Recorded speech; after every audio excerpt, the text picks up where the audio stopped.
Good morning, my dear students. Today in this video clip I want to discuss about the expansion of the liquid and the gas.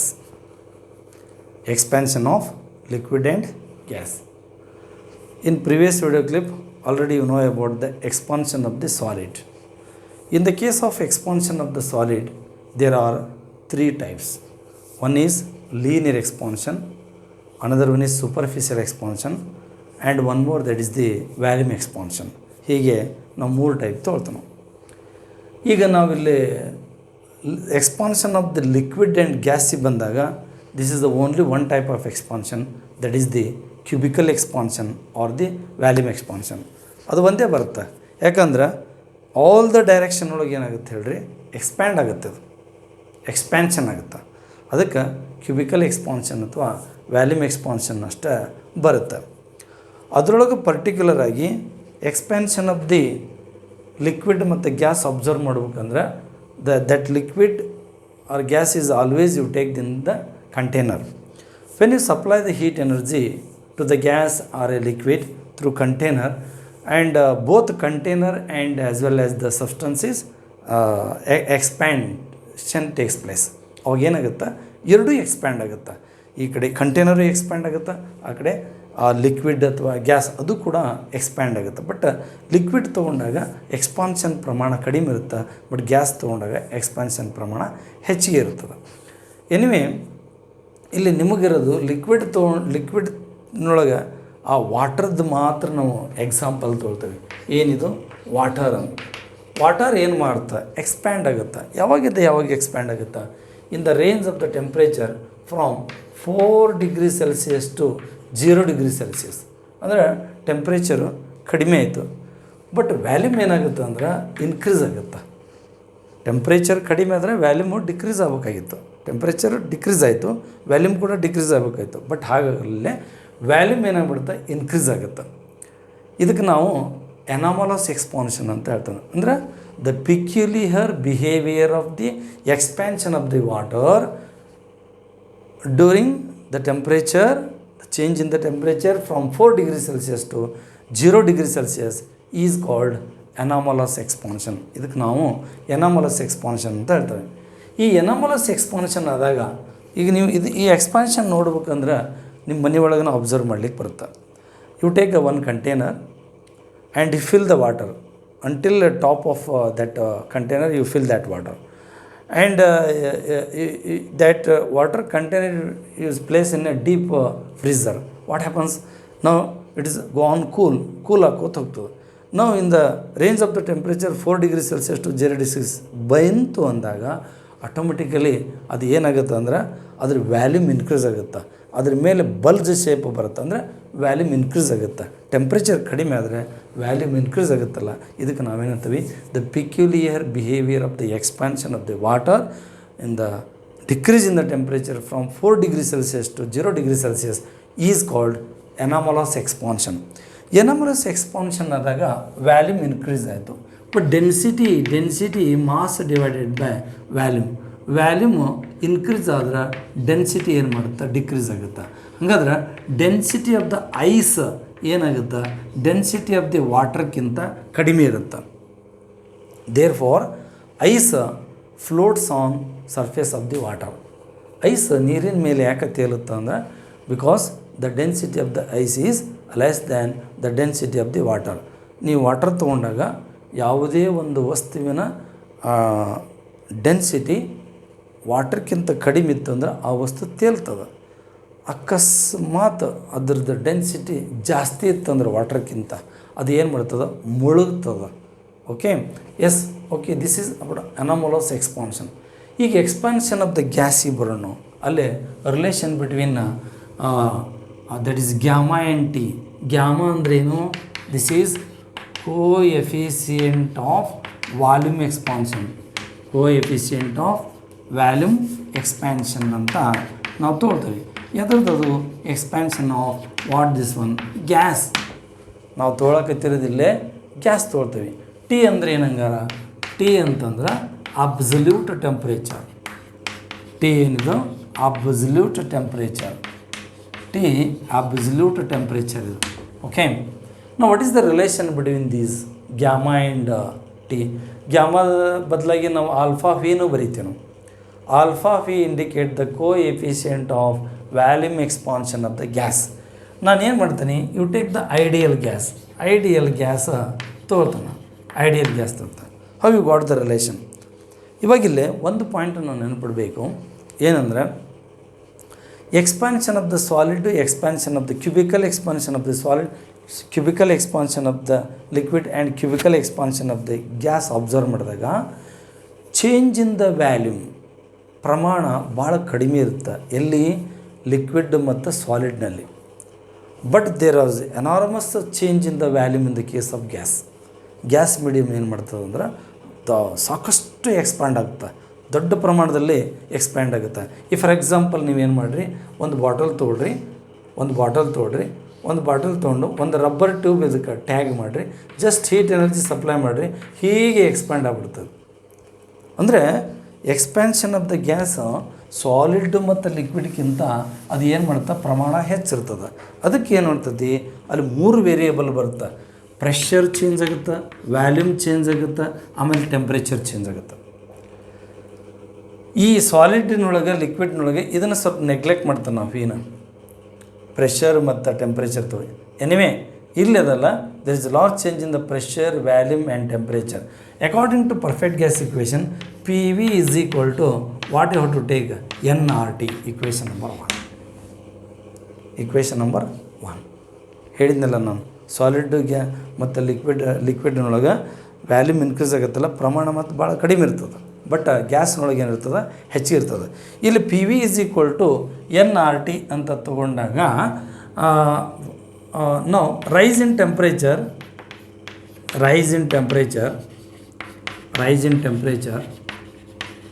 That is delta T, ಇಷ್ಟು change ಆಯ್ತು.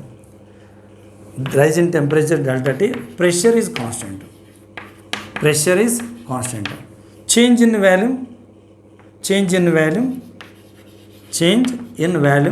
that is delta V, change in value delta T. Therefore delta V, P into delta V is equal to N into R into delta T, equation number 2. ಅದೇ same gas ನಾವು supply ಮಾಡ್ತೇವೆ heat energy. ಯಾವಾಗ heat energy supply ಮಾಡಿದ ತಕ್ಷಣ ಏನಾಯಿತು, volume change ಆಯಿತು ಮತ್ತು temperature change ಆಯಿತು.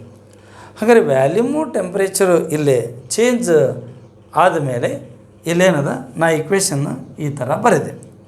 ಇವಾಗ divide equation number that is 2 by equation number 1. ಇದನ್ನು ಡಿವೈಡ್ ಮಾಡೋಣ. P into delta V divided by P V, ಇದು left hand side. Right hand side ಏನು ಬರುತ್ತಾ, NR into delta T divided by NR. ಹೌದಾ? No this is NRT. Yes, ಇದು N into R into delta T divided by NRT. ಇಲ್ಲಿ P cancel ಆಯಿತು, ಆಮೇಲೆ ಇಲ್ಲಿ NR cancel ಆಯಿತು. ಹಾಗಾದ್ರೆ ಉಳಿದದ್ದೇನು, there for delta V divided by V is equal to delta T divided by T. Therefore delta phi divided by phi into delta T is equal to 1 by T. Therefore delta phi divided by phi divided by delta T is equal to 1 by T. Here equation number 3. Here delta phi by phi divided by delta T is equal to gamma. ಇದನ್ನು ನಾವು volume expansion ಒಳಗೆ ಹೇಳಿದ್ದೀವಿ ನಾವು. The ratio of the change in the volume per unit volume per rise in 1 Kelvin temperature, this is called coefficient of that is volume expansion. ಹಾಗಾದ್ರೆ ಇಲ್ಲೇನಾಯ್ತು, gamma is equal to 1/T. Therefore gamma are you set b alpha phi is equal to 1/T. It is very important derivation. This is for, that is 3 mark. How they related ನಾವು ಹೇಳ್ತೇವಲ್ಲ, ಇವಾಗ ಇಲ್ಲೇ ಈಗ the low ಟೆಂಪ್ರೇಚರ್ನೊಳಗೆ ಅಷ್ಟೊಂದು ಕಂಡು ಬರಲ್ಲ. ಯಾವುದು the variation of what you take, this is the coefficient of the volume expansion with the temperature. But ಅಲ್ಲಿ ಜಾಸ್ತಿ ಆದಾಗ ಏನಾಗುತ್ತೆ, ಈ ಥರ ವೇರಿಯೇಷನ್ ಕಂಡು ಬರುತ್ತೆ. ಅದನ್ನು ಲಾಸ್ಟ್ ನಾವು ಗ್ರಾಫ್ನೊಳಗೆ ನೋಡಿದ್ವಿ. No the coefficient of volume expansion is inversely proportional to absolute temperature of the gas. It is a very important relation. ಯಾವುದು? Alpha V, the relation between coefficient of the volume expansion and the absolute temperature. ಈಗ ನಾವಿಲ್ಲೇನು ಬರೋಣ, ಇದಿಷ್ಟು ಮಾತ್ರ ಇಲ್ಲಿ expansion of the liquid ಮತ್ತು ಗ್ಯಾಸಿಗೆ ಸಂಬಂಧಪಟ್ಟಿರ್ತಕ್ಕಂಥದ್ದು. ಇವಾಗಿಲ್ಲೇ specific heat capacity ಅಂತ. What is the meaning of specific heat capacity? Specific heat capacity ಅಂದ್ರೆ ಏನು? ಇವಾಗಿಲ್ಲಿ ನಾವು ಒಂದೊಂದು ವಿಚಾರ, ಕೆಲವೊಂದು ಪಾಯಿಂಟ್ ಎಕ್ಸ್ಪ್ಲೇನ್ ಮಾಡ್ತೀನಿ. ಏನು? ಇವಾಗಿಲ್ಲಿ ಒಂದು ಬಾಡಿ ಇದೆ. For example, this is the copper. ಅದೇ ಕಾಪರ್ ಏನದ ಇದೆ ಇನ್ನೊಂದು, ಬಟ್ ಇದು about 1 kg or 2 kg about, that is the 10 kg. ಇದು 2 kg ಕಾಪರ್, ಇದು 10 kg ಕಾಪರ್. ಈಗ ನಾನು ಹೇಳೋ ವಿಚಾರ ಏನು ಅಂದರೆ, ಇಲ್ಲಿ 298 ಕೆಲ್ವಿನ್ ಇನಿಷಿಯಲ್ ಟೆಂಪ್ರೇಚರ್, ಇಲ್ಲಿ 298 ಕೆಲ್ವಿನ್ ಇದು initial temperature. Suppose you supply the heat energy, what happens? ನಾವು ಹೀಟ್ ಎನರ್ಜಿ ಸಪ್ಲೈ ಮಾಡಿದ್ರೆ ಏನಾಗುತ್ತೆ? ಹೀಟ್ ಎನರ್ಜಿ ಸಪ್ಲೈ ಮಾಡಿದ್ರೆ ಏನಾಗುತ್ತೆ? ಟೆಂಪ್ರೇಚರ್ ರೈಸ್ ಆಗುತ್ತೆ. ಟೆಂಪ್ರೇಚರ್ ನಿಯರ್ ಅಬೌಟ್ ಎಷ್ಟಾಯಿತು ಅಂದ್ರೆ 330 ಕೆಲ್ವಿನ್ ಆಯಿತು ಅಂತ ತಿಳ್ಕೊಳ್ಳಿ. ಫಾರ್ ಎಕ್ಸಾಂಪಲ್, ಅಥವಾ 340 ಕೆಲ್ವಿನ್ ಆಯಿತು ಅಂತ ತಿಳ್ಕೊಳ್ಳಿ. 340 ಕೆಲ್ವಿನ್ ಅಂದ್ರೆ ಚೇಂಜ್ ಆಗಿದ್ದು ಎಷ್ಟಾಯ್ತು? 42 ಕೆಲ್ವಿನ್ ಆಯಿತು ಚೇಂಜ್ ಇನ್ ಟೆಂಪ್ರೇಚರ್. ಎಷ್ಟಾಯ್ತಿಲ್ಲೇ? 42 ಕೆಲ್ವಿನ್ ಆಯಿತು. ಇಲ್ಲಿನೂ ಕೂಡ ಸೇಮ್ ತಿಳ್ಕೊ, 340 ಕೆಲ್ವಿನ್ನ ಚೇಂಜ್ ಆಯಿತು ಅಂತ ತಿಳ್ಕೊ. ಇಲ್ಲಿನೂ ಚೇಂಜ್ ಇನ್ ದ ಟೆಂಪ್ರೇಚರ್ ಎಷ್ಟು? 42 kelvin. Okay, what my question is it both the bodies they absorb the same heat energy? ಇದು 2 kg ಅದ, ಇದು 10 kg ಅದ. ಇಲ್ಲಿ ಟೆಂಪ್ರೇಚರ್ 298 340 ಆಗಿದೆ, ಇಲ್ಲಿನೂ 298 340 ಆಗಿದೆ. ಅಂದರೆ ಇಲ್ಲಿ ಸೇಮ್ ಹೀಟ್ ಎನರ್ಜಿ ಅಬ್ಸಾರ್ವ್ ಮಾಡ್ಕೊಂಡಿದ್ದಾವೆ ಎರಡು? ನೋ. ಇದು Q1 ಅಂದ್ರೆ ಇದು ಇಲ್ಲೇ Q2 ಅಂದರೆ ಅಬ್ಸಾರ್ವ್ ಮಾಡ್ಕೊಂಡಿದ್ದು. Q2 ಗ್ರೇಟರ್ ದ್ಯಾನ್ Q1 ಇರುತ್ತೆ. ಇಲ್ಲಿ ಏನಿರುತ್ತೆ ಹೇಳ್ರಿ? Q2 ಗ್ರೇಟರ್ ದ್ಯಾನ್ Q1 ಇರುತ್ತೆ. ಅಂದ್ರೆ ಇದು ಜಾಸ್ತಿ ಅಬ್ಸಾರ್ವ್ ಮಾಡ್ಕೊಂಡಿರ್ತದೆ. ಹಾಗಾದ್ರೆ ಇದು ಜಾಸ್ತಿ ಅಬ್ಸಾರ್ವ್ ಮಾಡ್ಕೊಂಡಿರ್ತದೆ ಅಂದರೆ amount of heat energy absorbed by the body is directly proportional to its mass ಮೇಲೆ ಡಿಪೆಂಡ್ ಇರುತ್ತೆ. ಒಂದು ಉದಾಹರಣೆ ಹೇಳ್ತಾನೆ ನಿಮಗೆ. ಇವಾಗಿಲ್ಲಿ ನೀವು 2 ಲೀಟ್ರ್ ವಾಟರ್ ಹೀಟ್ ಮಾಡೋದಕ್ಕೂ ಅಥವಾ 10 ಲೀಟ್ರ್ ವಾಟರ್ ಹೀಟ್ ಮಾಡೋಕ್ಕೆ ಹೋದ್ರಿ ಅಂದರೆ 10 ಲೀಟ್ರ್ ವಾಟರ್ ಹೀಟ್ ಜಾಸ್ತಿ ಅಬ್ಸಾರ್ವ್ ಮಾಡ್ಕೊತಿರ್ತಾರೆ. ಅಂದರೆ ಸೇಮ್ ಟೆಂಪ್ರೇಚರ್ ರೈಸ್ ಆಗಬೇಕು. ನಾ ಇನ್ನೊಂದು ಪಾಯಿಂಟಿಗೆ ಬರ್ತಾನೆ. ಈಗ ಬಾಡಿ ಮಾಸ್ ಏನದಲ್ಲ ಸೇಮ್ 2 kg ಅದ, 2 kg ಅದ. ಎಸ್, ಇದು 2 kg ಅದ, ಸೇಮ್ ಮಾಸ್. ಇದು ಎಷ್ಟದ? ಇದು ಅಷ್ಟು ಅದ, ಇದು ಅಷ್ಟು. ಕಾಪರ್, ಎರಡು ಕಾಪರ್ ತೊಗೊಳ್ತಾನೆ. ಹಾಗಾದ್ರೆ ಇಲ್ಲಿ ಹಿಂಗೆ ಎರಡು ಕಾಪರ್ ತೊಗೊಳ್ತಾನೆ ಅಂತಂದ್ರೆ ನಾನೇನು ಮಾಡ್ತೀನಿ, ಇದಕ್ಕೆ ಹೀಟ್ ಎನರ್ಜಿ ಸಪ್ಲೈ ಮಾಡ್ತೀನಿ. ಆವಾಗ ಅದು Q1 ಅದು. ಇವಾಗ ರೈಸ್ ಇನ್ ಟೆಂಪ್ರೇಚರ್ ಎಷ್ಟಾಗುತ್ತೆ ಅಂತಂದ್ರೆ 298 ಕೆಲ್ವಿನ್ ಇರ್ತದೆ ಇನಿಷಿಯಲ್. ಅದು ಏನು ಮಾಡ್ತದೆ, ಇಲ್ಲೇ ಅಬೌಟ್ 330 ಕೆಲ್ವಿನ್ ಆಗುತ್ತೆ, ರೈಸ್ ಆಗುತ್ತೆ. ಇಲ್ಲಿ ಸೇಮ್ 2 kg ಬಾಡಿ ಅಷ್ಟೇ ತಗೊಳ್ರಿ, ಅದೇ same mass of the body. ಇವಾಗಿಲ್ಲೇ ಇನಿಷಿಯಲ್ ಟೆಂಪ್ರೇಚರ್ 298 ಕೆಲ್ವಿನ್ ಅದ. ಇದು ರೈಸ್ ಆಗೋದು ಎಷ್ಟಕ್ಕೆ ಅಂದ್ರೆ 350 ಕೆಲ್ವಿನ್ ರೈಸ್ ಆಗುತ್ತೆ. ಅಂದ್ರೆ ಚೇಂಜ್ ಇನ್ ದ ಟೆಂಪ್ರೇಚರ್ ಎಷ್ಟಾಯ್ತು? ಇಲ್ಲೇ 32 ಕೆಲ್ವಿನ್ ಆಯಿತು. ಇಲ್ಲಿ ಚೇಂಜ್ ಇನ್ ದ ಟೆಂಪ್ರೇಚರ್ ಎಷ್ಟಾಯಿತು? 52 ಕೆಲ್ವಿನ್ ಆಯಿತು. ಅಂದರೆ ಇಲ್ಲಿ ಟೆಂಪ್ರೇಚರ್ ಜಾಸ್ತಿ ಆಯಿತು. ಹಂಗಾರೆ ಇಲ್ಲಿ 2 ಕೆ ಜಿ ಅದ. ಹಾಗಾದ್ರೆ ಇದ್ರೊಳಗೆ ಹೀಟ್ ಎನರ್ಜಿ ಎರಡು ಸೇಮ್ ಅಬ್ಸಾರ್ವ್ ಮಾಡ್ಕೊಂಡಿದ್ದಾವ ಪ್ರಶ್ನೆ. ಸೇಮ್ ಅದನ್ನು ಏನು ಬೇರೆ ಅದನ್ನು? Answer is they absorb different energy. ಅಂದರೆ ಈ for example Q2 is greater than Q1, ಇದು ಜಾಸ್ತಿ absorb ಮಾಡ್ಕೊಂಡಿರ್ತದೆ.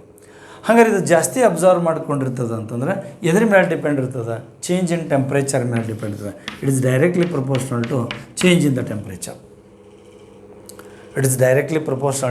That is change in the temperature. 2 point ಮೇಲೆ ಡಿಪೆಂಡ್ ಇರ್ತದೆ. ಏನು? Amount of heat energy absorb ಮಾಡ್ಕೊಳೋದು. The amount of heat energy absorbed by the body is mainly depending upon its mass and its change in the temperature. ಹೌದಾ? ನಾ ಇನ್ನೊಂದು example ತೊಳ್ತೀನಿ. ಏನು example ಅದು? ಈಗ ಒಂದು ಬಾಡಿ ಮಾಸ್ 2 kg ಅದ. ಇದು ಕಾಪರ್, ಇದು 2 kg ಅದ. S fine. ಇವಾಗ ಇನ್ನೊಂದು ಅದ, ಅಲ್ಯೂಮಿನಿಯಮ್ ಅದ. ಇದು 2 kg ಅದ, ಅಲ್ಯೂಮಿನಿಯಮ್ ಇದು ಅಲ್ಯೂಮಿನಿಯಮು. ಇದರ ಟೆಂಪ್ರೇಚರು 298 ಕೆಲ್ವಿನ್ನಿಂದ 340 ಕೆಲ್ವಿನ್ ರೈಸ್ ಆಗುತ್ತೆ. ಇದರ ಟೆಂಪ್ರೇಚರು 298ದಿಂದ ಅದು 340 ಕೆಲ್ವಿನ್ನ ಚೇಂಜ್ ಆಗುತ್ತೆ ಅಂತ ತಿಳ್ಕೊಳ್ಳಿ. ಅಂದ್ರೆ ಚೇಂಜ್ ಇನ್ ದ ಟೆಂಪ್ರೇಚರ್ ಎರಡರೊಳಗೂ ಸೇಮು ಮತ್ತು ಮಾಸು ಸೇಮು. ಆದರೆ ಕಾಪರ್ ಅದ, ಇದು ಅಲ್ಯೂಮಿನಿಯಮ್ ಅದ. ನನ್ನ ಕ್ವಶನ್ ಏನು? ಎರಡೂ body same heat energy absorb ಮಾಡ್ಕೊಂಡಿರ್ತವ? ಇಲ್ಲ, ಬೇರೆ ಬೇರೆ ಅಬ್ಸಾರ್ವ್ ಮಾಡ್ಕೊಳ್ತವ. ಯಾಕಂತಂದ್ರೆ ಇಲ್ಲೇನಾಗ ನೇಚರ್ ಆಫ್ ದ ಸಬ್ಸ್ಟೆನ್ಸ್ ಬೇರೆ ಬೇರೆ ಅದ. ಅದಕ್ಕೆ ನಾವು ಒಂದು ಪಾಯಿಂಟ್, ಇಂಪಾರ್ಟೆಂಟ್ ಪಾಯಿಂಟ್ ಕನ್ಕ್ಲೂಷನ್ ಬರೋದಂದ್ರೆ the amount of heat energy absorbed by any material body it is mainly depending upon mass of the body and mainly depending upon change in the temperature and it is mainly depending upon that is the nature of the substance. ಆ nature of the substance ನಾವು ಇಲ್ಲಿ count ಮಾಡೋಂಗಿಲ್ಲ, but ಇದನ್ನು ತೊಗೊಳ್ತೇವೆ ಇಲ್ಲೇ. Mass of the substance change in the temperature. ನಾವು is Q is proportional to M into delta T. ನಾವು Q is equal to C into M into delta T. ಹಂಗಾರೆ C ಏನಿದು? Proportionality constant. ಇದಕ್ಕೆ ನಾವೇನಂತೀವಿ? Proportionality constant ಅಂತ ಹೇಳ್ತಾರೆ. ಸರಿ, ಹಾಗಾದ್ರೆ ಈ ಪ್ರಪೋರ್ಷ್ನಾಲಿಟಿ ಕಾನ್ಸ್ಟೆಂಟಿಗೆ ನಾವೇನಂತೀವಿ? ಸ್ಪೆಸಿಫಿಕ್ ಹೀಟ್ ಕೆಪ್ಯಾಸಿಟಿ ಅಂತ ಹೇಳ್ತೀವಿ. ಇದು ಸ್ಪೆಸಿಫಿಕ್ ಹೀಟ್ ಕೆಪ್ಯಾಸಿಟಿ ಅಂತ ಹೇಳ್ತೀವಿ. ಯಾವುದಕ್ಕೆ? ಸಿಗೆ. Specific heat capacity, this is equation number 1. It is the expression for the amount of heat energy absorbed by the material of mass M which is change in the temperature delta T. Yes, therefore C is equal to Q divided by M into delta T. You say equation number 2. Equation number 2. It is the expression for the specific heat capacity of the material. ನಾ ಯಾವ material ತೊಗೊಂಡಿರ್ತೀನಿ ಆ material ತೊಗೋಬೇಕು. ಅದರದ ಮಾಸು, ಅದರ change in the temperature, ಅದು absorb ಮಾಡಿಕೊಂಡಿರ್ತಕ್ಕಂಥ heat energy. ಹಾಗಾದ್ರೆ specific heat capacity SI unit ಏನು ಬರ್ತದೆ? ಇದು ಜೌಲ್. ಇದು kg per kg, joule per kg per kelvin ಬರ್ತದೆ. SI unit of specific heat capacity is joule per kg per kelvin ಬರ್ತದೆ. SI unit of the specific heat capacity of the material is joule per kg per kelvin. ಬೇರೆ ಬೇರೆ material ಇದ್ದು ಬೇರೆ ಬೇರೆ specific heat ಇರುತ್ತೆ. ಈಗ ನಾವು ಹೇಳ್ತೇನೆ ನಾನು ಏನು? ಹಾಗಾದ್ರೆ specific heat capacity how you define? ಎಮ್ನ if M is equal to 1 kg ತೊಗೊಳ್ಳಿ, delta T is equal to ಇಲ್ಲೇ 1 ಕೆಲ್ವಿನ್ ತೊಗೊಳ್ರಿ, ಅವಾಗ then C is equal to Q ಆಗುತ್ತೆ. Yes how you define the specific heat capacity of the material? The specific heat capacity of the material is defined as the amount of heat energy required to raise the temperature of 1 kilogram of the substance through 1 Kelvin. Once again I repeat, ಈ ಡೆಫಿನೇಷನ್ನ ನಾವೇನು ಮಾಡಬೇಕು? ಪದೇ repeat ಆಗುತ್ತೆ, ಒಂದು ಸರ್ತಿ perfect ಮಾಡ್ಕೊಂಡು ಹೋಗಬೇಕು. Yes, the specific heat capacity of the material is defined as the amount of heat energy required to raise the temperature of the substance of 1 kilogram through 1 Kelvin. This is called specific heat capacity. It is the definition of specific heat capacity. ಇವಾಗಿಲ್ಲೇ specific heat capacity dimensional formula ಏನು ಬರುತ್ತೆ? Specific heat capacity dimension formula ಇನ್ನು ಉಳಿದಿದ್ವೆಲ್ಲ substitute ಮಾಡಿದರೆ ಅಲ್ಲೇ specific heat capacity dimension formula ಬರುತ್ತೆ. ಇವಾಗಿಲ್ಲೇ ನಾ ಇಲ್ಲಿ ಬರಿತೀನಿ, ಸಿ ಈಸ್ ಈಕ್ವಲ್ ಟು, ಇದು ಜೌಲ್, ಇದು ಜೌಲ್ ಅಂದರೆ energy, m⁻1 L⁻1 L⁻2 T⁻⁻2 ಎನರ್ಜಿದು. ಇದು ಮಾಸ್ m⁻1 ಇದು ಟೀನ ನಾನು ಏನು ಮಾಡ್ತೀನಿ K⁻1 ಬರಿತೀನಿ. ಟೆಂಪ್ರೇಚರ್ ನಾವೇನು ಮಾಡ್ಬೇಕಿಲ್ಲೇ ಒಂದು ಸಿಂಬಾಲ್ ಯೂಸ್ ಮಾಡ್ತೇವೆ, ಕೆ ಸಿಂಬಾಲ್ ಯೂಸ್ ಮಾಡ್ತೇವೆ. ಎದ್ರದ್ದು unit of temperature K symbol use ಮಾಡೋದು. ಅವ ಡೈಮೆನ್ಷನ್ ಫಾರ್ಮುಲಾ ಏನಾಯ್ತು, m⁻0 ಆಯಿತು, L⁻2 ಆಯಿತು, T⁻2 ಆಯಿತು, K⁻1 ಆಯಿತು. ಇದು dimension formula of the what you take here specific heat capacity, specific heat capacity of the material. ಈಗ ನಾವು ಹೇಳ್ತೀವಿ ಬೇರೆ ಬೇರೆ ಮಟೀರಿಯಲ್ದು ಬೇರೆ ಬೇರೆ ಸ್ಪೆಸಿಫಿಕ್ ಹೀಟ್ ಇರುತ್ತೆ. ಅಷ್ಟೇ ಅಲ್ಲ, ಟೆಂಪ್ರೇಚರ್ ಮೇಲೂ ಡಿಪೆಂಡ್ ಇರುತ್ತೆ. ಈಗ ಅಲ್ಯೂಮಿನಿಯಂ ತೊಗೊಂಡನಪ್ಪ, ಅಲ್ಯೂಮಿನಿಯಂ ಸ್ಪೆಸಿಫಿಕ್ ಹೀಟ್ ಕೆಪಾಸಿಟಿ ಎಷ್ಟಪ್ಪ ಅಂತಂದ್ರೆ this is 900 joule per kg/Kelvin. ಅದು ಸ್ಪೆಸಿಫಿಕ್ ಹೀಟ್ ಕೆಪಾಸಿಟಿ. ಅದೇ ರೀತಿ ನೀನೇನಾದ್ರು ಕಾಪರ್ ತೊಗೊಂಡ್ರೆ 387, ಕಾಪರ್ ತೊಗೊಂಡ್ರೆ 387 ಜೌಲ್ ಪರ್ kg/Kelvin. ಬೇರೆ ಬೇರೆ ಮಟೀರಿಯಲ್ ಬೇರೆ ಬೇರೆ ಬರುತ್ತೆ. ಈ ಫಾರ್ ಎಕ್ಸಾಂಪಲ್ ವಾಟರ್ ತೊಗೊಂಡು ಅಂತ ತಿಳ್ಕೊ, ವಾಟರ್ದು 4200 ಅಥವಾ 4186 ಬರ್ತದೆ. ನಾವು ವಾಟರ್ದು H2O ಎಷ್ಟು ಬರ್ತದೆ ಅಂದರೆ 4186 ಜೌಲ್ ಪರ್ kg/Kelvin ಬರ್ತಾನೆ. ಅಪ್ರಾಕ್ಸಿಮೇಟ್ಲಿ 4200 ಜೌಲ್ ಪರ್ kg/Kelvin ತೊಗೊಳ್ತೀವಿ. ಹೀಗೆ ಒಂದೊಂದು ಲಿಕ್ವಿಡ್ದು ಅಥವಾ ಒಂದೊಂದು ಸಾಲಿಡ್ದು, ಸಾಲಿಡ್ ಮತ್ತು ಲಿಕ್ವಿಡಿಗೆ ಮಾತ್ರ ನಾವು ಇಲ್ಲಿ ಹೇಳ್ತೇವೆ. ಸಪೋಸ್ ಗ್ಯಾಸ್ ಮೀಡಿಯಮ್ ತೊಗೊಂಡ್ರೆ ಅದು ಬೇರೆ ಬರ್ತದೆ. 2 ಟೈಪ್ ಸ್ಪೆಸಿಫಿಕ್ ಹೀಟ್ ಬರ್ತದೆ. ಅಲ್ಲೇ ಒಂದು ಪ್ರಿನ್ಸಿಪಲ್ ಸ್ಪೆಸಿಫಿಕ್ ಹೀಟ್ ಅಂತ ಬರ್ತದೆ, ಇನ್ನೊಂದು ಏನಂತ ಬರ್ತದೆ ಮೋಲಾರ್ ಸ್ಪೆಸಿಫಿಕ್ ಹೀಟ್ ಅಂತ ಬರ್ತದೆ. This is about the specific heat capacity. ಇದಕ್ಕೆ ನಾವೇನಂತ ಹೇಳ್ತೀವಿ ಸ್ಪೆಸಿಫಿಕ್ ಹೀಟ್ ಕೆಪಾಸಿಟಿ ಅಂತ ನಾವು ಹೇಳ್ತೇವೆ. ಎಸ್, ಇವಾಗಿಲ್ಲಿ ಥರ್ಮಲ್ ಕೆಪಾಸಿಟಿ ಅಂದರೆ ಏನು? What is the meaning of thermal capacity? ಇದು ನಾ ಹೇಳಿದ್ದು specific heat capacity. Specific heat capacity ಬೇರೆ ಬೇರೆ ಮೆಟಲದ್ದು ಅಥವಾ ಬೇರೆ ಬೇರೆ ಮೆಟಲ್ದು ಬೇರೆ ಬೇರೆ ಇರುತ್ತೆ, ಬೇರೆ ಬೇರೆ ಲಿಕ್ವಿಡ್ದು ಬೇರೆ ಬೇರೆ ಇರುತ್ತೆ. ಬಟ್ ಗ್ಯಾಸ್ ಮೀಡಿಯಮ್ಗೆ ಹೋದಾಗ ಸ್ಪೆಸಿಫಿಕ್ ಹೀಟು 2 ಟೈಪ್ ಬರ್ತಾವೆ. ಒಂದು ಮೋಲಾರ್ ಸ್ಪೆಸಿಫಿಕ್ ಹೀಟು, ಇನ್ನೊಂದು ಪ್ರಿನ್ಸಿಪಲ್ ಸ್ಪೆಸಿಫಿಕ್ ಹೀಟು. ಇದು ನಾವು ಪ್ರಿನ್ಸಿಪಲ್ ಸ್ಪೆಸಿಫಿಕ್ ಹೀಟ್ ಅಂತ ತೊಗೊಳ್ತೇವೆ. ಸರಿ, ಇಲ್ಲಿ ಇನ್ನೊಂದು point thermal capacity. What is the meaning of that is the thermal capacity? Thermal capacity ಅಂದ್ರೆ ಏನು? ಥರ್ಮಲ್ ಕೆಪಾಸಿಟಿ ಅಥವಾ ಹೀಟ್ ಕೆಪಾಸಿಟಿ, ಥರ್ಮಲ್ ಕೆಪಾಸಿಟಿ ಅಂದ್ರೆ ಏನು? ಈಗ ನಾವೇನು ಮಾಡ್ತೀವಿ ಕೆಪಾಸಿಟಿ ಆಫ್ ದ ಟ್ಯಾಂಕ್ ಹೇಳ್ತೇವೆ ನಾವು. ಏನು ಕೆಪಾಸಿಟಿ ಆಫ್ ದ ಟ್ಯಾಂಕ್? ಇಲ್ಲೊಂದು ಟ್ಯಾಂಕ್ ಅದಪ್ಪ, ಇನ್ನೊಂದು ಟ್ಯಾಂಕ್ ಅದ, ಇನ್ನೊಂದು ಟ್ಯಾಂಕ್ ಅದ. ಇದು 500 ಲೀಟರು, ಇದು 1000 ಲೀಟರ್ ಅಂತ ಹೇಳ್ತಾನೆ. ಏನಿದು? What is the meaning of 500 litre and 1000 litre? It is capacity to store the water. Capacity to store the water, that is the capacity of the tank. ಇಲ್ಲಿ thermal capacity ಅಂದರೆ capacity to store the heat energy. Heat energy ಹೆಚ್ಚಿನ ಪ್ರಮಾಣದೊಳಗೆ store ಮಾಡ್ಕೋತು ಅಂದ್ರೆ ಅದ್ರ thermal capacity ಹೆಚ್ಚದ. ಕಡಿಮೆ ಪ್ರಮಾಣದೊಳಗೆ store ಮಾಡ್ಕೋತು ಅಂದ್ರೆ ಅದ್ರ thermal capacity ಕಡಿಮೆ ಅದ. How you measure this one? The thermal capacity is measured by the ratio of the heat energy absorb to rise in temperature. ನಾವೇನು ಮಾಡ್ತೇವೆ ಹೀಗೆ ತೋರ್ತೀವಿ ನಾವು, Q divided by delta T. It is measured by the ratio of amount of heat energy absorbed by the material to change in temperature. ಈಗ ಇದ್ರ unit ಏನಾಗುತ್ತೆ?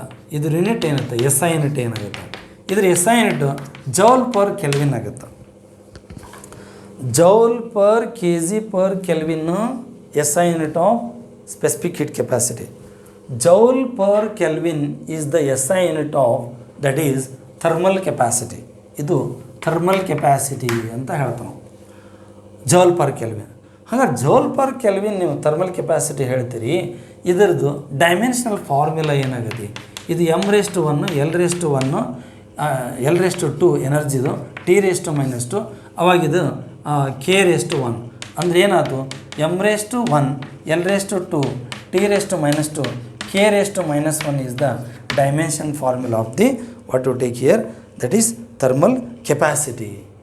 Now definition ಬರೋಣ. If delta T is equal to 1 Kelvin, delta T 1 Kelvin ಐತಪ್ಪ ಅಂದ್ರೆ rice ಆಗೋ temperature, ಅವಾಗ ಏನಾಗುತ್ತೆ, then S is equal to Q ಅಂತ. S is equal to ಏನು ಬರಿತೀವಿ ನಾವು, Q ಬರಿತೀವಿ. ಹಾಗಾದ್ರೆ ಇಲ್ಲಿ S is equal to Q ಏನು ಮೀನಿಂಗ್ ಕೊಡ್ತದೆ, the thermal capacity of the substance is defined as the amount of heat energy required to raise its temperature through 1 Kelvin. ನೋಡಿ ಇದಕ್ಕೂ ಡೆಫಿನೇಷನ್ ನೋಡ್ರಿ, ಇಲ್ಲೇ ಸ್ಪೆಸಿಫಿಕ್ ಆಗಿ 1 kg ಅಂತ ನಾವು ತೊಗೊಳ್ತೇವೆ. ಎಲ್ಲಿ 1 kg ಅಂತ ತೊಗೊಳ್ತೇವೆ, ಇಲ್ಲೇ the specific heat capacity of the substance define ಮಾಡಬೇಕಾದ್ರೆ it is the amount of heat energy required to rise the temperature of 1 kilogram of the substance through 1 Kelvin ಅಂತ ಹೇಳ್ತಾರೆ.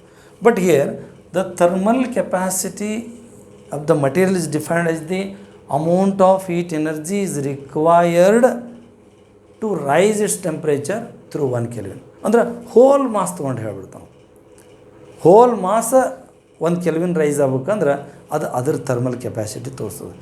1 kg ಅಂದರೆ ಸ್ಪೆಸಿಫಿಕ್ ಹೀಟ್ ಕೆಪಾಸಿಟಿ ಆಗುತ್ತೆ. ನಾವು 1 kg mention ಮಾಡಲಿಲ್ಲ ಅಂದ್ರೆ ಅದು definition of the thermal capacity ಆಗ್ತದೆ. ಎಸ್, ನಾ ಇನ್ನೊಂದು ಬರಿತೀನಿ ನಾನು ಏನಾಗ್ಯದ್ರೆ, ಈಗಿಲ್ಲೇ from equation number what to take here 1 Q is equal to S into delta T, equation number 2. ಹೌದಾ, heat energy absorbed is also, energy is absorbed, it is also written like this, Q is equal to M into C into delta T. ಹೀಗೂ ಬರೀತೇವಲ್ಲ ನಾವು, ಹೀಗೂ ಬರಿತೇವೆ. ಇದು whole mass of the body, ಇದು ಈಗೂ ಬರಿತೇವೆ, mass ಇಲ್ಲೆಲ್ಲ ತೊಗೊಳ್ತೇವೆ. ಹಾಗಾದ್ರೆ ಎರಡು ಇಕ್ವೇಟ್ ಮಾಡಿದರೆ S into delta T is equal to M into C into delta T cancel ಆಗುತ್ತೆ, S is equal to M into C ಬರುತ್ತೆ. ಅಂದ್ರೆ thermal capacity is the expression for that is thermal capacity. ಏನು ತೋರಿಸ್ತದೆ ಇದು, thermal capacity of any material or substance it mainly depends on its mass and its specific heat. ಈಗ ಒಂದು copper 2 kg ತೊಗೊಳ್ತಾನೆ, ಇನ್ನೊಂದು ಏನು ಮಾಡ್ತಾನೆ ಕಾಪರ್, ಅಲ್ಯೂಮಿನಿಯಂ ಏನು ಮಾಡ್ತಾನೆ ಅದನ್ನು 2 kg ತೊಗೊಳ್ತಾನೆ. ಎರಡಕ್ಕೂ ಕಂಪ್ಯಾರಿಸನ್ ಮಾಡಿದ್ರೆ ಒಂದು ಥರ್ಮಲ್ ಕೆಪಾಸಿಟಿ ಹೆಚ್ಚಿರ್ತೈತಿ, ಇನ್ನೊಂದು ಥರ್ಮಲ್ ಕೆಪಾಸಿಟಿ ಕಡಿಮೆ ಇರ್ತೈತಿ. ಅಂದರೆ ಯಾವ ರೀತಿ, ಮಾಸ್ ಸೇಮ್ ಅದ ಆದ್ರೆ ಸ್ಪೆಸಿಫಿಕ್ ಹೀಟ್ ಬೇರೆ ಬೇರೆ ಇರುತ್ತೆ. ಈಗ ಹೇಳಿದ್ನಲ್ಲ ಅಲ್ಯೂಮಿನಿಯಮ್ ಕಾಪರ್, ಅಲ್ಯೂಮಿನಿಯಮ್ದು ಹೆಚ್ಚದ, ಅಲ್ಯೂಮಿನಿಯಮ್ದು ಹೆಚ್ಚಂದ್ರೆ ಇದ್ರ ಥರ್ಮಲ್ ಕೆಪಾಸಿಟಿ ಹೆಚ್ಚದ. ಅದಕ್ಕೆ ನಾವೇನು ಹೇಳ್ತೀವಿ, best absorber heat capacity thermal capacity ಜಾಸ್ತಿ ಇರೋದು ಅಲ್ಯೂಮಿನಿಯಮ್ಗೆ ಇರುತ್ತೆ. ಅಂದರೆ ಸೇಮ್ ತೊಗೊಂಡಾಗ ನಾನು ಹೇಳಕತ್ತೀನಿ, ಇದನ್ನ 2 kg ತೊಗೋಬೇಕು, ಇದನ್ನ 2 kg ತೊಗೋಬೇಕು. ಸ್ಪೆಸಿಫಿಕ್ ಹೀಟ್ ಹೆಚ್ಚು ಯಾವ್ದು ಹೆಚ್ಚಿರ್ತೈತಿ ಅದ್ರ ಥರ್ಮಲ್ ಕೆಪಾಸಿಟಿ ಹೆಚ್ಚಿರ್ತೈತಿ, ಅಂದರೆ ಮಾಸ್ ಸೇಮ್ ತೊಗೊಂಡಾಗ. ಹೌದಾ, ಈಗ ನಾವೇನು ಮಾಡ್ತೇವೆ ಇಲ್ಲಿ, ಹಾಗಾದ್ರೆ ಇಲ್ಲಿ ಏನಾಯ್ತು, ಈಗ ಬೇರೆ ಎರಡು ಕಾಪರ್ ತೊಗೋತಾನಪ್ಪ, ಇದು 2 kg, ಇದು 10 kg. ಇವು ಎರಡಕ್ಕೂ ಕಂಪೇರ್ ಮಾಡಿದ್ರೆ ಇದ್ರ ಥರ್ಮಲ್ ಕೆಪಾಸಿಟಿ ಯಾವ್ದು ಹೆಚ್ಚು ಹಂಗಾರೆ ಇದ್ರದ್ದು ಹೆಚ್ಚು, ಯಾಕಂದ್ರೆ ಮಾಸ್ ಹೆಚ್ಚಿರ್ತದೆ. Therefore S proportional to M, ಅಂದ್ರೆ thermal capacity is mainly depending upon that is the mass of the substance. Mass ಹೆಚ್ಚಿತ್ತು ಅಂತಂದ್ರೆ ಆಟೋಮೆಟಿಕಲಿ ಥರ್ಮಲ್ ಕೆಪಾಸಿಟಿ ಏನಿರ್ತದೆ ಹೆಚ್ಚಿಗೆ ಇರ್ತದೆ. ಎಸ್, ಸೇಮ್ ಮಟೀರಿಯಲ್ ಇದ್ದರೂ ಕೂಡ ನಾನು ಹೇಳಕತ್ತೀನಿ, ಸೇಮ್ ಮಟೀರಿಯಲ್ ತೊಗೊಂಡಿರ್ಬೇಕು. ಬೇರೆ ಬೇರೆ ಮಟೀರಿಯಲ್ ತೊಗೊಂಡ್ರಿ ಅಂತಂದರೆ depending upon both specific heat and mass of the substance. ಇದು ಥರ್ಮಲ್ ಕೆಪಾಸಿಟಿ, ಇದು specific heat capacity. Thermal capacity ಬೇರೆ, ಸ್ಪೆಸಿಫಿಕ್ ಹೀಟ್ ಕೆಪಾಸಿಟಿ ಬೇರೆ. ಡಿಫೈನ್ ಮಾಡ್ತೀರಲ್ಲ ಆವಾಗ ನಾವೇನು ಮಾಡ್ಬೇಕು ಹೇಳ್ರಿ, ಥರ್ಮಲ್ ಕೆಪಾಸಿಟಿ ಮತ್ತು ಸ್ಪೆಸಿಫಿಕ್ ಹೀಟ್ ಕೆಪಾಸಿಟಿ ಡಿಫೈನ್ ಮಾಡ್ಬೇಕಾದ್ರೆ ಇದು 1 kilogram mass of the body ತೊಗೋಬೇಕು. ಇಲ್ಲೇನು ಮಾಡ್ಬೇಕು ಅಂತಂದ್ರೆ whole mass of the body ತೊಗೋಬೇಕು. ಈಗ ಇವು ಎರಡೂ ಅಪ್ಲೈ ಆಗೋದು ನಾ ಹೇಳಕತ್ತೇನಲ್ಲ, ಪರ್ಟಿಕ್ಯುಲರ್ ನಾವು ಡೆಫಿನೇಷನ್ ಅಪ್ಲೈ ಆಗೋದು ಸಾಲಿಡ್ ಮತ್ತು ಆ್ಯಂಡ್ ಲಿಕ್ವಿಡ್ಗೆ, ಸಾಲಿಡ್ ಮತ್ತು ಲಿಕ್ವಿಡ್. ಯಾಕಂದ್ರೆ ನಾವು ಹೀಟ್ ಎನರ್ಜಿ ಸಪ್ಲೈ ಮಾಡಿದ್ರೆ ಸಾಲಿಡ್ ಮತ್ತು ಲಿಕ್ವಿಡ್ಗೆ, when you supply the heat energy to the solid and liquid, there is a change in the pressure, there is a change in the temperature, there is a change in the volume. ಆದರೆ change in the pressure and volume ಪ್ರಮಾಣ ಕಡಿಮೆ ಇರುತ್ತೆ. there is very small change in the pressure, there is small change in the volume, negligibly very small. ಎಲ್ಲಿ solid ಮತ್ತು ಲಿಕ್ವಿಡ್ನೊಳಗೆ. ಅದಕ್ಕೆ ಒಂದೇ type specific heat ತೊಗೋತೀವಿ. ಆ ಸ್ಪೆಸಿಫಿಕ್ ಹೀಟ್ಗೆ ನಾವೇನಂತ ಹೇಳ್ತೀವಿ, ಪ್ರಿನ್ಸಿಪಲ್ ಸ್ಪೆಸಿಫಿಕ್ ಹೀಟ್. ನಾನು ಹೇಳಿದ್ದು ಇಲ್ಲಿವರೆಗೆ ಏನಿದು ಪ್ರಿನ್ಸಿಪಲ್ ಸ್ಪೆಸಿಫಿಕ್ ಹೀಟ್ ಅಷ್ಟೇ ತೊಗೊಳ್ತಾನೆ, ಅದು 1 kg ತೊಗೊಂಡೆ ಹೇಳ್ತಾನೆ. But in the case of gas, when you supply the heat energy, the lot of change in the pressure, there is lot of change in the volume with respect to change in the temperature. At that time there are 2 types. ಒಂದು specific heat of the gas at constant pressure ಹೇಳ್ತೀವಿ, ಇನ್ನೊಂದು specific heat of the gas at constant volume ಹೇಳ್ತೀವಿ. ಹಿಂಗೆ ಹೇಳೋದ್ರ ಜೊತೆಗೆ ಮತ್ತೆರಡು type specific heat ಬರ್ತಾವೆ. ಒಂದು principal specific heat, ಇನ್ನೊಂದು ಯಾವುದು ಮೋಲಾರ್ ಸ್ಪೆಸಿಫಿಕ್ ಹೀಟ್ ಅಂತೇಳಿ. ನಾನೇನಾದರೂ 1 kilogram mass of the gas ತೊಗೊಂಡು ಹೇಳಿದ್ರೆ ಅದು ಪ್ರಿನ್ಸಿಪಲ್ ಸ್ಪೆಸಿಫಿಕ್ ಹೀಟು. ಅಕಸ್ಮಾತ್ ನಾನು ಡಿಫೈನ್ ಮಾಡಬೇಕಾದ್ರೆ ಸ್ಪೆಸಿಫಿಕ್ ಹೀಟ್ ನಾನು 1 ಮೋಲ್ ತೊಗೊಂಡು ಹೇಳಿದೆ ಅಂದ್ರೆ ಅದು ಮೋಲಾರ್ ಸ್ಪೆಸಿಫಿಕ್ ಹೀಟು. ಮತ್ತು ಕಾನ್ಸ್ಟೆಂಟ್ ಪ್ರೆಷರ್ ಬೇರೆ, ಮತ್ತು ಅಟ್ ಕಾನ್ಸ್ಟೆಂಟ್ ವ್ಯಾಲ್ಯೂಮ್ ಬೇರೆ. ಅದಕ್ಕೆ ನಾವು ಅಲ್ಲಿ ಏನು ಮಾಡ್ತೇವೆ ಅಂದ್ರೆ 2 ಟೈಪು ಸ್ಪೆಸಿಫಿಕ್ ಹೀಟು, ಮತ್ತು ಅದರೊಳಗೆ ಮತ್ತೆ 2 ಟೈಪ್ ತೊಗೊಳ್ತೇವೆ. ಆದರೆ ಸಾಲಿಡ್ ಮತ್ತು ಲಿಕ್ವಿಡ್ ತೊಗೊಂಡಾಗ ಒಂದೇ ಸ್ಪೆಸಿಫಿಕ್ ಹೀಟ್ ಇರ್ತೀವಿ. ಆ ಸ್ಪೆಸಿಫಿಕ್ ಹೀಟ್ ಯಾವುದು ಅಂತಂದ್ರೆ ಪ್ರಿನ್ಸಿಪಲ್ ಸ್ಪೆಸಿಫಿಕ್ ಹೀಟ್ ಮಾತ್ರ. Okay, thank you. In next video clip I discuss about principal specific heat and molar specific heat of the gas at constant pressure and at constant value. Thank you.